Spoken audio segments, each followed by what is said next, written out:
요한계시록 2장 11절입니다.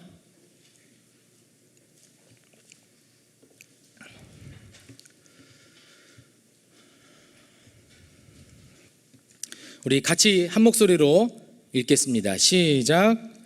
귀 있는 자는 성령이 교회들에게 하시는 말씀을 들을지어다. 이기는 자는 둘째 사망의 해를 받지 아니하리라. 아멘. 제가 지난주에 우리 이순행 목사님의 설교를 처음 들었습니다.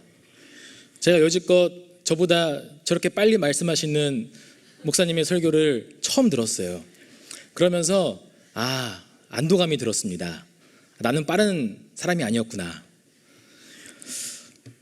여러분, 오늘 방금 한 구절 말씀을 읽었는데, 사실 하나님께서 7교회들, 요한계시록에 기록하고 있는 그 7교회들 전체의 그 말씀이 오늘 성경 본문의 말씀입니다.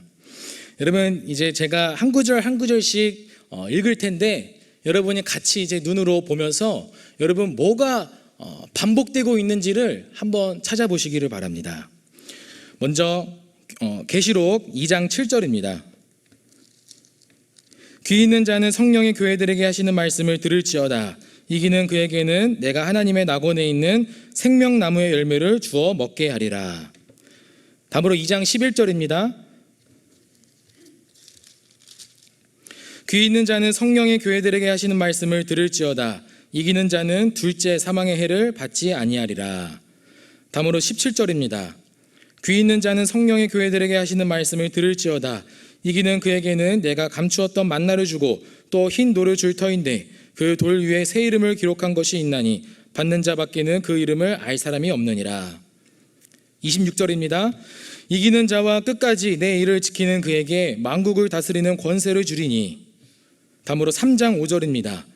이기는 자는 이와 같이 흰 옷을 입을 것이요 내가 그 이름을 생명책에서 결코 지우지 아니하고 그 이름을 내 아버지 앞과 그의 천사들 앞에서 시인하리라. 그 다음에 3장 12절입니다.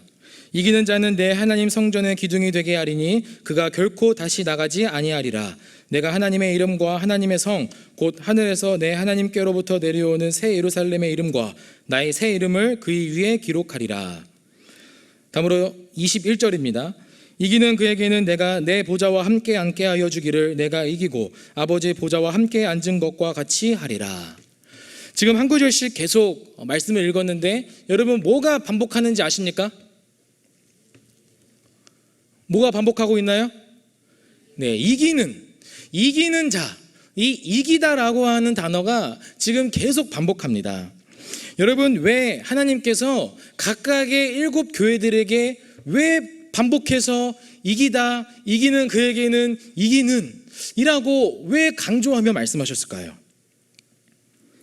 여러분, 그리스도인의 용기 세 번째 시간으로 오늘 설교 제목을 이기는 자라고 이제 정해서 함께 우리가 말씀을 이제 살펴보도록 하겠습니다.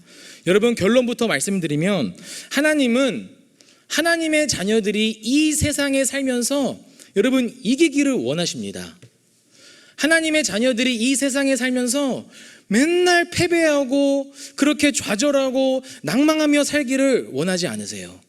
하나님은 하나님의 자녀들이 이 땅에서 살면서 여러분 승리하며 살기를 원하시는 분이 하나님이십니다. 그렇다면 여러분, 오늘 이 말씀을 통해서 우리가 어떻게 이겨야 되는지, 그리고 또 무엇에 대해서 이겨야 되는지, 그리고 하나님께서 이기는 자에게 주시는 상급이 무엇인지를 함께 말씀을 통해서 살펴보기를 원합니다. 여러분, 당시 7교회의 이 상황들을 보자면 아주 굉장한 큰 핍박과 박해가 아주 굉장했습니다.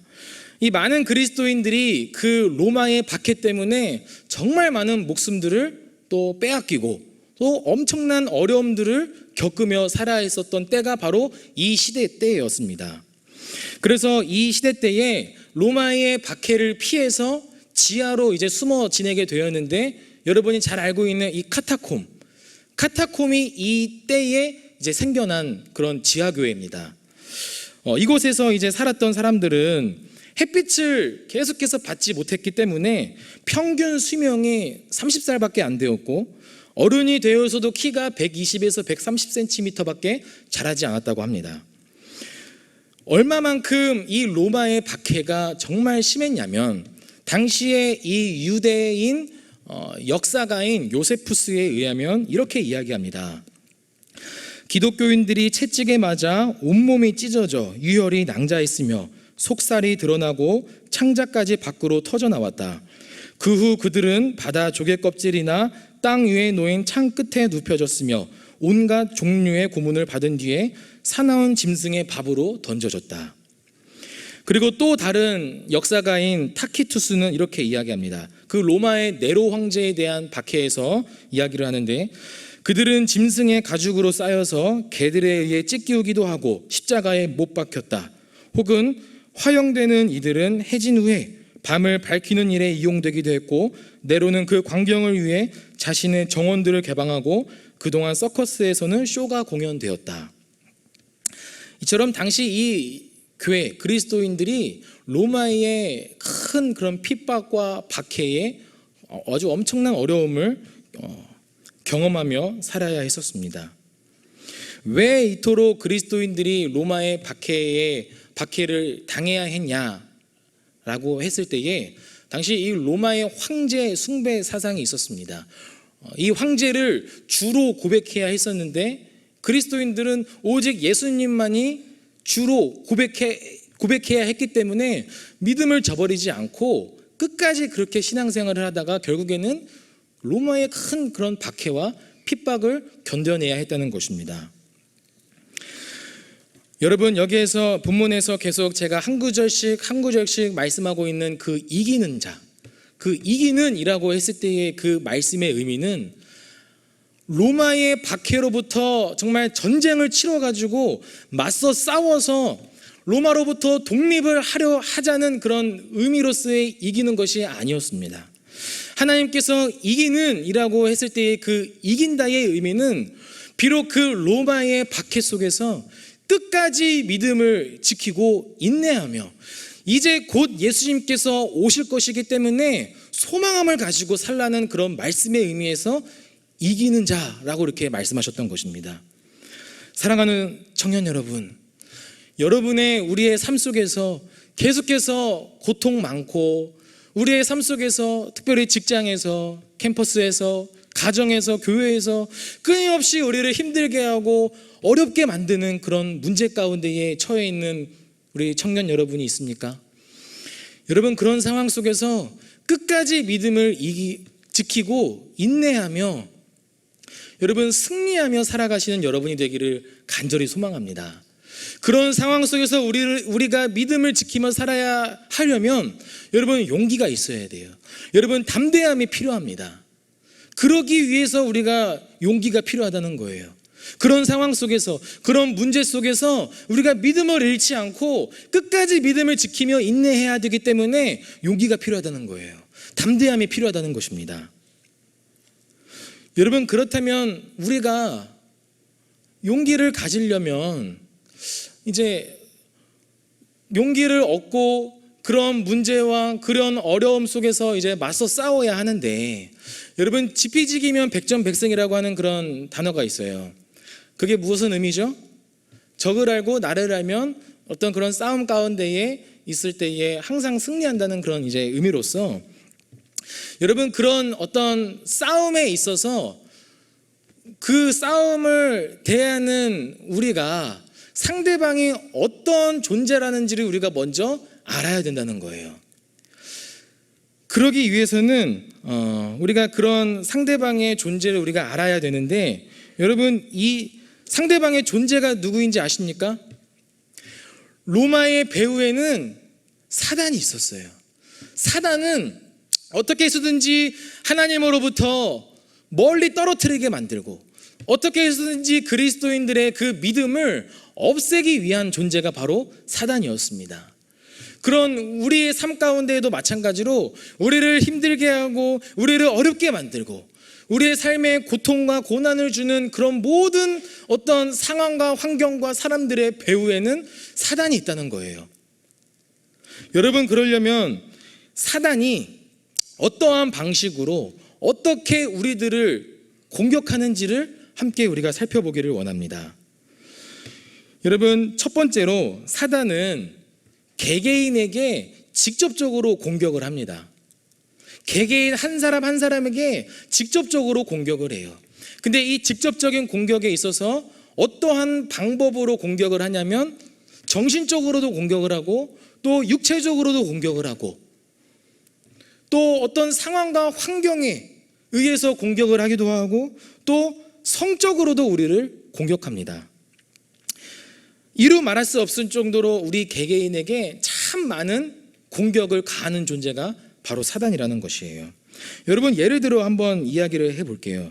여러분, 직장을 다니는 우리 청년들이 많이 있는 줄로 압니다.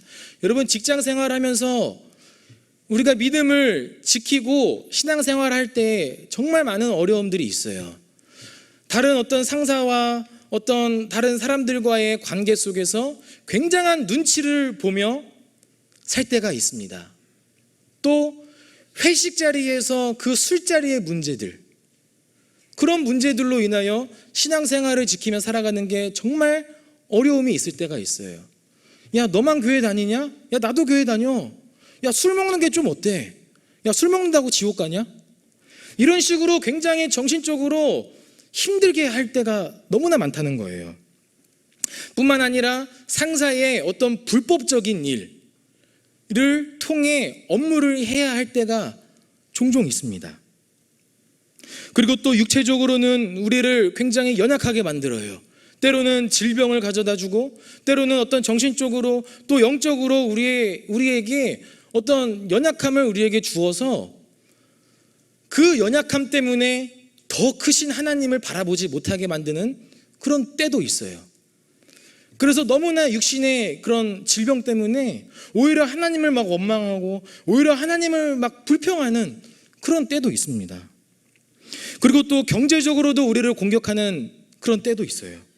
주일날 회사에 출근하는 그런 직장인들이 덜어 있는 것 같아요. 그러면은 만약에 주일날 출근하지 않고 교회 나갔을 때에 오는 엄청난 또 불이익들, 또 그리고 주일날의 어떤 경제적인 그런 상황들에 있어서 주일날 교회에 나가면 굉장한 또 경제적인 어려움을 겪게 만드는 그런 때도 있습니다. 이처럼 또 재물과 하나님을 선택하게 만들어서 주일날 그냥 몇 번 교회에 빠지는 것을 뭐 이렇게 대수롭지 않게 생각하여서 더 큰 재물을 얻기 위하여 교회에 아주 밥 먹듯이 빠지는 또 그런 때가 있다는 것입니다. 여러분, 저도 최근에 작년이지만 그런 어떤 한 가지의 일이 있었습니다. 이제 제 아내가 이제 곧 출산을 이제 앞둔 그런 때에 이제 그 조리원을 이제 알아보러 다니는 그런 때였어요. 그래서 이제 그 산부인과와 가까운 이제 조리원에 가가지고 이제 막 알아봤습니다. 그래서 원장님이랑 이제 상담을 하면서 이런 이야기를 하는 거예요. 그 금천구, 그때 제가 작년에 이제 살았던 데가 영등포였고 저희 이제 본가와 처가가 다 이제 금천구에 있어가지고 그곳에서 가까운 산부인과와 조리원을 갔거든요. 그래서 그분이 그 원장님이 그런 이야기를 하는 거예요. 금천구에 전입이 되어 있는 사람은 50만 원을 할인해 준다는 거예요. 여러분, 50만 원이 큰 돈인가요? 작은 돈인가요? 근데 저희에게는 그 50만 원이 굉장히 큰 돈이었어요. 그래서 그분이 그런 이야기를 하시더라고요. 아, 그냥 잠깐 부모님이나 아니면 그 처가 부모님이 금천구에 살고 있기 때문에 그냥 잠깐 주소만 이전해가지고 조리원 이제 할인 받아서 다시 주소를 옮겨도 된다. 전혀 무방하지 않다라고 이야기를 하는 거예요. 그런 원장님의 이야기를 듣고 저는 속으로 생각했습니다. 아, 이것은 불법인데, 아, 이것은 하나님께서 기뻐하시는 일이 아니겠구나 라고 생각해서 그 원장님의 상담이 끝나면 아내랑 이야기해가지고 우리가 차라리 50만 원을 더 낼지언정 이 불법적인 일을 하지는 말자, 이렇게 이야기를 하려고 했었어요. 근데 그런저런 이제 이야기를 오고 가는 도중에 그분이 카톨릭 신자라는 걸 이제 이야기를 했어요. 그러면서 아, 그러시냐? 그러면 이제 저는 이제 목사입니다라고 이제 이야기를 했죠. 그러더니 그분이 그러시냐? 그러면 제가 그냥 50만 원 할인해 주겠습니다. 이렇게 이야기를 하는 거예요.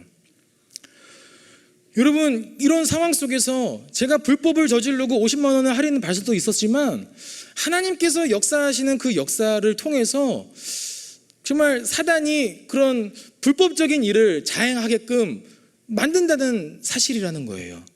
어떻게 해서든지 하나님으로부터 멀리 떨어뜨리게 하기 위해, 어떻게 해서든지 어떤 그런 불법적인 일을 행함으로 양심을 거리끼게 만드는 일을 하는 존재가 사단이라는 것입니다. 그러면서 저는 하나님께 참 감사했습니다. 하나님, 제가 이런 불법적인 일들을 하지 않게 해주셔서 정말 감사합니다. 이렇게 고백을 했어요. 여러분, 또 우리 캠퍼스에서는 어떤가요? 여러분, 시험 기간만 되면 늘 이야기하는 게 주일날 출석률이 저조한다는 거예요. 시험 기간만 되면 출석률이 확 떨어진대요. 여러분, 솔직히 한번 생각해 봅시다. 여러분, 주일날 나와가지고 한두 시간 예배하는 그 시간에 엄청나게 많은 양의 공부를 할 수 있습니까? 여러분, 그렇게 많은 양의 공부를 하는 것도 아니에요, 사실은. 그런데 심리적으로 뭔가 시험 기간이기 때문에 교회에 나가지 않고 나는 공부를 해야 해 라고 하는 어떤 그런 심리적인 마음까지도 여러분, 사단이 공격한다는 거예요. 여러분, 그렇게 한 번, 두 번 교회를 빠지는 게 그렇게 되다가 보면은 나중에는 한 번, 두 번이 어렵지 결국에는 이것이 습관이 돼가지고 주일날 주일 성수하는 게 여러분 가볍게 생각이 되어요. 그래서 어떤 상황이 생기면 얼마든지 나는 주일을 빠질 수 있구나 라고 하는 그런 생각이 든다는 거예요. 여러분, 저희 아버지는 이제 목사님이세요. 저희 아버지는 굉장히 엄격하셨어요. 어릴 때부터. 하루는 제가 어렸을 때에 굉장히 아팠습니다. 그게 제가 아직까지도 가지고 있는 기억인데 엄청나게 아팠어요. 꾀병이 아니었어요. 그래서 제가 아버지한테 이렇게 이야기를 했죠. 아빠, 나 오늘 너무 아파가지고 교회 못 갈 것 같아. 그러자 아버지가 뭐라고 말씀하신 줄 아세요? 교회에서 죽어. 그렇게 말씀하셨어요.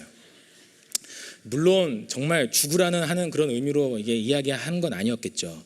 그만큼 주일날 그 한 번, 두 번 그 빠지는 게 그것을 하지 못하도록 어떤 신앙생활의 훈련을 하게끔 그렇게 말씀하셨다라고 저는 믿습니다. 여러분, 주일날 교회에 빠지는 거 여러분 절대 가볍게 생각하지 마세요. 나는 시험 기간이라서 교회에 빠져야 되고, 나는 어떤 상황이 있어서 교회에 빠져야 되고.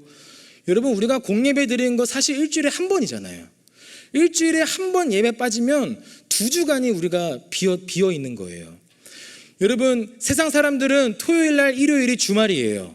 그렇죠? 하지만 우리는 주일이 첫 하루입니다. 예수님께서 부활하신 그 첫날을 기념하여 주일로 기념해서 우리가 예배 드리는데, 여러분, 우리는 일주일 동안 살기 위한 그 힘을 얻는 시간이 주일인 거예요. 주일날 하나님을 만나고 하나님의 그 은혜를 받고 그러한 힘을 가지고 일주일을 살아갈 수 있는 그런 원동력을 얻는 시간이 바로 주일이라는 거예요. 그런데 그 주일을 빠지면 여러분, 그 일주일을 어떻게 살겠습니까?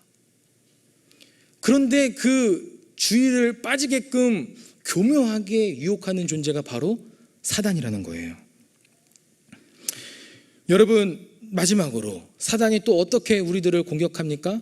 요즘 오늘날 이 세대에 특별히 우리 청년들에게 있어서 정말 많이 연약한 그런 취약한 부분을 알고 공격합니다. 여러분, 사단은 오늘날 성적으로 공격을 해요. 성적으로 많은 이들을 하나님께 죄짓게 만듭니다. 제가 인터넷에서 한번 검색을 해봤어요. 인터넷에서 제가 어제 한번 검색을 해봤는데 이런 조사의 결과가 있었습니다. 2013년에 한국교회탐구센터에서 기독 청년들의 성의식 및 성경험에 대해서 조사를 한 그런 연구 결과가 있었습니다. 270여 명을 대상으로 조사를 했는데 성적 애무를 해본 적이 있다, 그거에 답을 한 사람이 46.5%였어요. 그리고 성관계를 가진 적이 있다가 37.6%였습니다. 그리고 또 2012년에 학원 복음화 협의회에서 한국 대학생의 의식과 생활에 대한 조사를 했는데 혼전 성관계에 대한 견해로 이제 개신교 172명을 대상으로 조사를 했습니다. 사랑하는 사이라면 있을 수 있는 일이라고 대답한 사람이 33.2%, 결혼을 약속한 사이라면 있을 수 있는 일이라고 대답한 사람이 31.3%, 감정의 자연스러운 표현이므로 얼마든지 가능이라고 대답한 사람이 12.7%였습니다. 여러분, 이 지금 조사를 한 대상이 교회를 다니지 않는 사람들이 아니었어요. 개신교인이었고 그리스도인이었습니다. 여러분, 오늘날 사단은 이 성적으로 굉장히 우리를 교묘하게 유혹합니다. 그래서 이것을 죄가 죄인지도 깨닫지 못하고 하나님 앞에 죄를 짓게 만들고 하나님 앞에 낙담하게 만들고 좌절하게 만들고, 그래서 교회를 떠나가게 만들고, 그래서 공동체를 분열시키게 만드는 것이 여러분 이 성적인 거라는 거예요. 그래서 사도 바울이 이 젊은 디모데에게 뭐라고 말씀합니까? 그 청년의 그 정욕의 때를 피하라고 그랬어요. 그리고 또 요셉은 그 보디발의 아내의 그 유혹을 어떻게 합니까? 뿌리쳐 도망갑니다. 여러분, 이 성적인 유혹에 있어서 우리가 맞서서 싸울 수 있는 것은 여러분 피하는 거예요. 도망가는 것입니다. 아, 나는 맞서 싸울 수 있어. 아, 나는 이 부분에 대해서 아주 나는 정말 강하기 때문에 나는 맞서 싸울 수 있어. 여러분, 다 패배합니다. 이 성적인 것에 있어서는 주는 이 힘이 아주 굉장하기 때문에 여러분 내 힘으로 얻지 못해요. 피하는 것이 여러분 현명하고 지혜로운 방법입니다.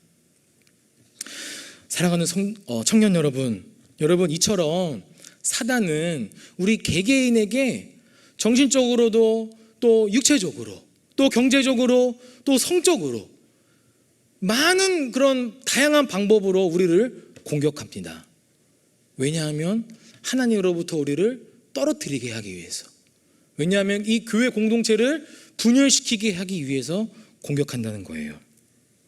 뿐만 아니라 두 번째로 사단은 우리 개개인에게 뿐만 아니라 이 사회 전체의 어떤 그 풍조를 가지고도 여러분 공격을 한다는 것을 아셔야 합니다. 어떤 것들이 있냐면 과학이 인간의 모든 문제를 해결해 준다는 그런 과학 만능주의, 인간의 자유와 이성을 강조하여서 마치 인간이 신이 될 수도 있다는 어떤 이성주의와 자유주의와 인본주의, 그리고 돈이 최고라고 하는 그런 물질 막론주의, 인간의 생명을 가볍게 여기는 생명 경시도 있고, 또 성적 소수자들의 인권을 중요하게 생각하여 차별금지법을 실현시킨다라든지, 또 동성애를 옹호한다라든지, 그리고 남녀 차별의 어떤 문제에 있어서 이런 다양한 그런 방법에 있어서 사단은 사회 전체에 공격을 가하여서 하나님께서 창조하신 그 창조의 질서 자체를 뿌리틀을 완전 꺾어버리는 그런 공격을 한다는 것입니다. 뿐만 아니라 여러분, 사단의 공격은 여러분 교회까지도 침투했어요. 금권선거니, 세속주의니, 기복신앙, 대형교회 목회자들의 세습, 그리고 목회자의 비리 문제, 이성 문제, 재정 문제 등 정말 이 교회 안에서도 정말 다양한 방법으로 사단은 공격을 한다는 것입니다. 여러분, 이 모든 것의 배후에는 사단이 도사리고 있다는 것을 여러분 깨달으시기를 바랍니다. 이러한 사단의 영적인 공격이 있다는 것을 깨닫게 되기를 바랍니다. 우는 사자가 삼킬 자를 두루 찾아 헤매고 다니는 사단이 존재하고 있다는 것을 여러분 깨달으시기를 바랍니다. 여러분의 삶 가운데는 어떤가요? 직장에서, 캠퍼스에서, 교회에서, 가정에서 계속해서 내 인생 가운데에 힘들게 하고 문제를 일으키게 하고, 관계의 어려움, 재정의 어려움, 질병의 어려움, 이런 많은 어려움들을 겪고 있는 우리 청년들이 있습니까? 여러분, 그런 경험들을 계속해서 하고 있는 청년들이 있다면 여러분, 싸워 승리하십시오. 끝까지 믿음을 지키며 인내하시기를 바랍니다. 그래서 하나님은 오늘 본문의 말씀과 같이 7 교회들에게 이기는 자, 이기는 그에게는 이라고 계속해서 반복해서 말씀하는 거예요. 그렇다면 우리가 이처럼 사단과의 영적인 싸움에서 승리할 수 있는 그 근거는 무엇입니까? 여러분, 내 힘과 능력으로는 영적인 존재인 사단과 맞서 싸울 수가 없어요. 백전백패입니다. 절대로 싸울 수 없어요. 절대로 한 번도 이길 수가 없는 존재가 바로 사단이에요. 그런데 우리가 이 영적인 싸움에서 승리케 할 수 있는 그 근거는 무엇이냐면 예수님께서 이미 십자가에서 승리하셨기 때문입니다. 아멘이십니까? 예수님께서 십자가에서 이미 승리하셨기 때문입니다. 십자가에서 이미 승리하신 예수님의 그 권세에 힘입어 우리가 영적인 존재인 사단과 맞서 싸울 수 있는 거예요. 그래서 우리가 이길 수 있는 것입니다. 우리가 이처럼 영적인 싸움에서 이길 수 있는 그 근거는 예수님께서 십자가에서 이미 승리하셨기 때문에 그러한 믿음을 가지고 예수님의 이름에 그 권세를 힘입어 믿음으로 여러분 싸우는 것입니다.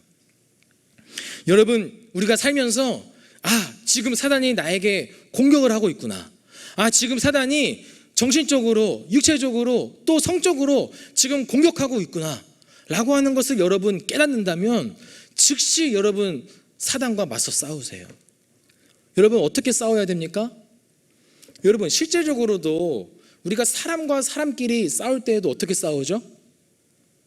처음에는 막 말로 싸우잖아요. 여러분, 말로 싸울 때 어떻게 싸웁니까? 여러분, 목소리 큰 사람이 이긴다라고 해가지고 막 엄청 큰 목소리로 막 싸우잖아요. 여러분, 그런 것처럼 마찬가지로 사단과 맞서 싸울 때에도 믿음으로 담대하게 선포하십시오. 막 작은 목소리로 사단아 물러가.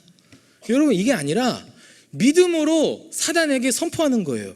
예수 그리스도의 이름으로 선포하노니 사단아 물러가라. 지금 나에게 정신적으로, 경제적으로, 성적으로 공격하고 있는 이 사단아, 그리고 나의 믿음이 자라지 못하게 하고, 그리고 시험에 빠지게 하고 하나님으로부터 멀리 떨어뜨리게 만드는 이 사단아, 예수 그리스도의 이름으로 명하노니 물러가라. 이렇게 여러분 믿음으로 선포할 때에 사단의 영적인 싸움에서 승리하게 된다는 것을 여러분 깨닫게 되기를 바랍니다. 그래서 우리의 인생 가운데에 날마다 이런 영적인 싸움이 끊이지 않아야 돼요.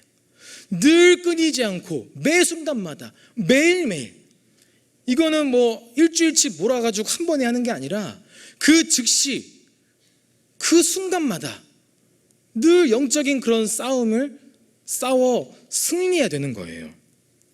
여러분, 그렇다면 마지막으로 이처럼 영적인 싸움을 싸울 때에 영적인 싸움의 승리의 결과가 무엇인지 아십니까? 하나님께서 영적인 싸움의 그 결과에 대해서 말씀을 하셨는데 그것이 뭐냐면, 여러분 오늘 본문 말씀 다시 한번 봅시다.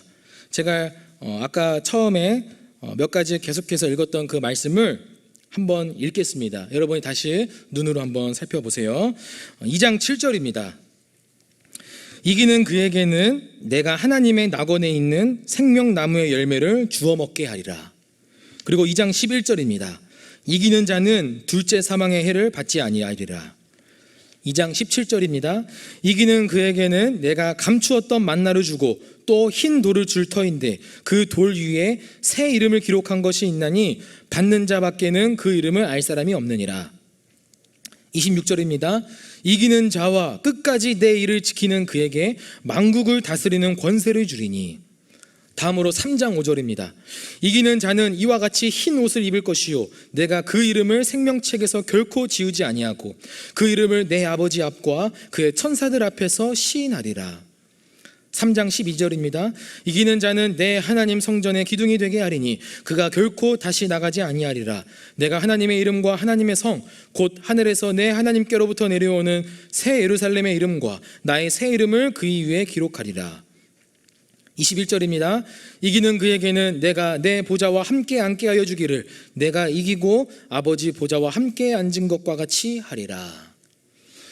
여러분, 계속해서 각 교회들에게 이기는 자는 뭐 해주겠다, 이기는 그에게는 뭐 할 것이다 라고 하는 그 뒤에 약속의 말씀이 붙어 있어요. 이 약속의 말씀이 무엇입니까? 바로 천국의 삶이에요. 천국. 이러한 영적인 싸움에 승리했을 때의 그 최종, 그 결과는 바로 천국입니다. 하나님의 나라예요.